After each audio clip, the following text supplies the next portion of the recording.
Estamos iniciando a terceira parte da entrevista com o senador Paulo Paim.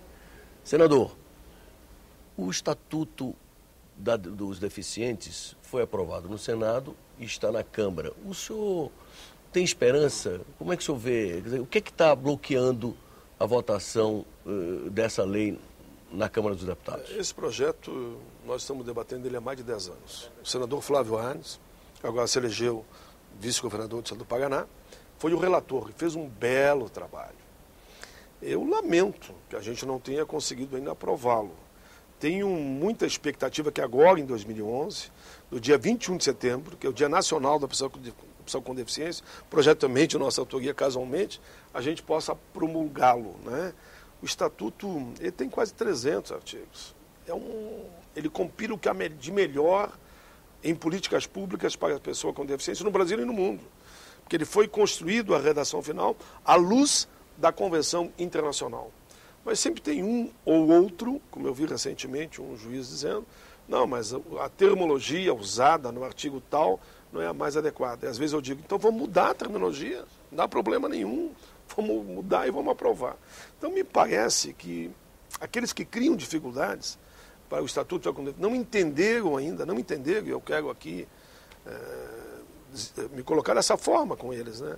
Eles não entenderam a importância que é um estatuto, a importância que é o Estatuto do Idoso, a importância que é o Estatuto da Cidade, por exemplo, o Estatuto da Igualdade, e a importância que é para as pessoas com deficiência. O estatuto, eles vão ter num único instrumento legal o que há de melhor no mundo, eu diria, para defender os direitos daqueles que mais precisam, que aqui no caso as pessoas com deficiência. Eu diria só um artigo, eu já aprovaria o Estatuto. É o artigo que nós colocamos no Estatuto do Idoso, que garantiu a milhões de pessoas idosas receber um salário mínimo quando provar que não tem que se manter, não tem como se manter. Só tem lá mais de 65 anos, não tem como se manter, passou a ganhar o salário mínimo. Na pessoa com deficiência, como o Estatuto não está ainda aprovado, só se a pessoa provar que a renda per capita da família não ultrapassa 1/4 do salário mínimo para ele ter aquele direito. Então, vou te dar um exemplo. O cidadão tem um idoso na família, né? E só tem aquele salário mínimo. A outra, digamos, a companheira dele não tem nada e tem uma pessoa com deficiência. Calcula. Ela é idosa, não pode trabalhar, digamos, tem lá 70 anos, não recebe, digamos, nada. A pessoa com deficiência não recebe e tem que viver com o salário mínimo. Como é que essas três pessoas vão viver com R$510? Como é o salário mínimo se olharmos para 2010. Se olhar para 2011, claro que avançou um pouco. Por isso que eu digo, só esse artigo seria o suficiente, que seria ampliar aquilo que existe hoje. Mas eu tenho muita esperança que a sociedade organizada faça esse debate em 2011 e a gente possa aprová-lo. Senador, estão vindo alguns temas bastante polêmicos que vão desembocar aqui no Senado. Eu gostaria de conhecer a sua opinião. Por exemplo, distribuição dos royalties da chamada camada pré-sal, os royalties do petróleo. Esse é um debate que o Congresso está fazendo. Teve já uma votação que o presidente parece que tem uma posição contrária, a presidenta tem uma posição contrária. Mas eu sou totalmente favorável que se distribua a todos os municípios do Brasil. Porque esse não é um direito somente desse ou aquele estado. Claro que esse estado tem que ter um tratamento preferencial, porque é lá que dá um impacto, inclusive, na questão do meio ambiente. No caso, Rio de Janeiro, Espírito Santo, os estados produtores. Produtores. Acho que nós temos que ter esse olhar. O senhor é a favor de que mantenha-se o sistema anterior? Isso, o que passou a gente mantém, mas daqui para frente nós temos uma outra visão, olhando para o conjunto do país e a dificuldade que nós temos na área da educação, na saúde, na segurança. Esse dinheiro no município vai ser fundamental. Todo mundo fala que a saúde está um caos. Eu também digo que está um caos. Tanto o SUS como os planos de saúde privado. Falar nisso, o senhor é a favor de recuperar a CPMF ou criar-se um novo imposto para financiar a saúde? Eu tenho dito na questão da saúde, tenho feito a seguinte argumentação, né? Primeiro, a saúde está um caos, ninguém tem dúvida. Repito aqui, tanto os planos de saúde privados como o SUS. Porque eu tenho funcionários meus que já ficaram doentes e ficaram uma semana no corredor do hospital tendo plano de saúde privado. E bons planos, inclusive um aqui de Brasília, só como exemplo. Eu vou citar o nome do plano, né? Todo mundo reconhece, mas ninguém quer apontar caminhos. Eu acho que alguns caminhos que a gente poderia apontar. Regulamentar a emenda 29. Aí os estados terão que adotar no mínimo 12%, o município 15% e a União a sua parte. Segundo, por que na questão do mesmo pré-sal a gente não destina parte do dinheiro do pré-sal, como o Senado inclusive aprovou, para a saúde? Né? Por que a gente não aprova uma proposta de minha autoria, uma PEC chamada PEC 24, que proíbe que a DRU, que é aqueles determinados recursos da União, retire 20% de tudo que é do orçamento da Seguridade, onde está a saúde, assistência e previdência, só geraria em torno de 50 bilhões de reais. A CPMF, o Congresso posicionou, ele disse não. Disse não. E não esqueçamos que na campanha para presidente, para senador e para deputado, ninguém discutiu a volta da CPMF. Então é um tema intrincado, complicado, nós temos que achar caminhos. Agora, se vai ter que ser a CSS, Contribuição Social para a Saúde, específica, não de 0,38, mas de 0,1, que é bem menos daquela, vamos discutir. Agora temos também outras alternativas que eu apontei aqui.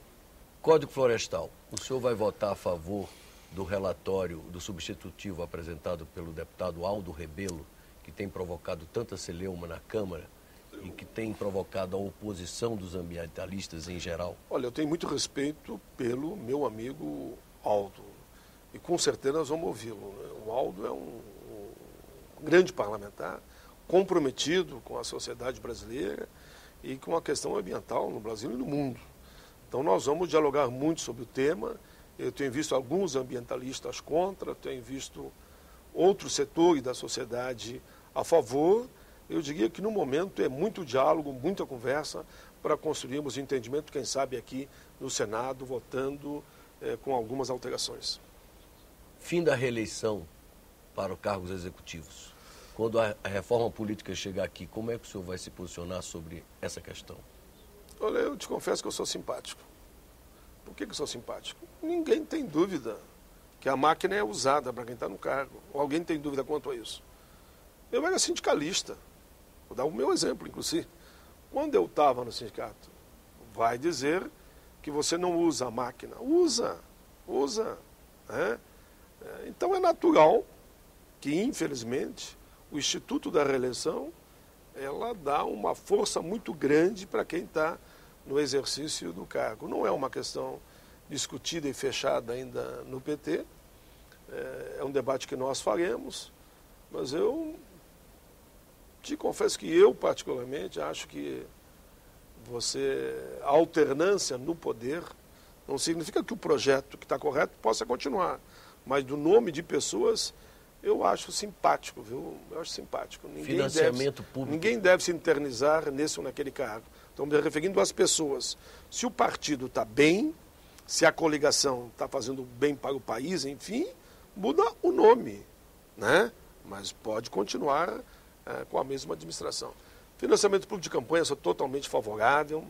O povo se engana em algumas partes quando pensa que, não, mas é nós que vamos pagar a campanha deles. Já está pagando. Eu acho que vem da onde o dinheiro das campanhas de todos. Vem da população.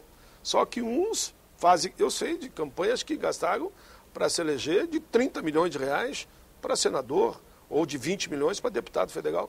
Isso é um absurdo. Tinha que ter um limite máximo, R$1 milhão no máximo. No máximo. Sabe, 1 milhão para o senador e 500 para deputado. Eu digo para a campanha, que chega a 30 milhões, olha onde é que nós chegamos. Alguém está pagando isso.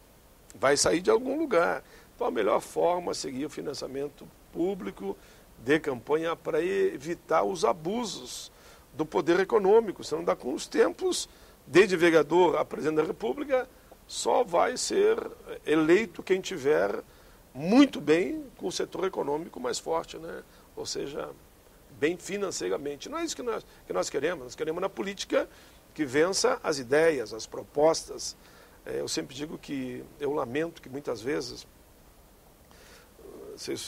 a população vai me entender, no momento que nós chegamos, é um dano que se recebe para todo lado, e troca de cargos e funções e entendimento, enquanto que a verdadeira vontade da população em cima de programas e ideias acaba não vindo para o palco do debate.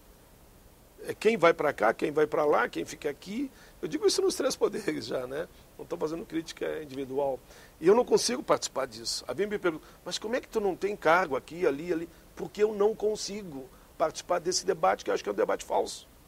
Eu quero saber como é que fica o fator, como é que fica o salário mínimo, como é que fica a saúde, como é que fica a educação, como é que fica a habitação, como é que fica o saneamento básico. Por isso que eu não tenho cargo, nem dos governos do Estado e muito menos do governo federal. Porque eu não consigo participar dessa matemática, não sei se é falta de capacidade minha, mas eu acho que o debate tinha que ser outro e não simplesmente uma troca de gentilezas.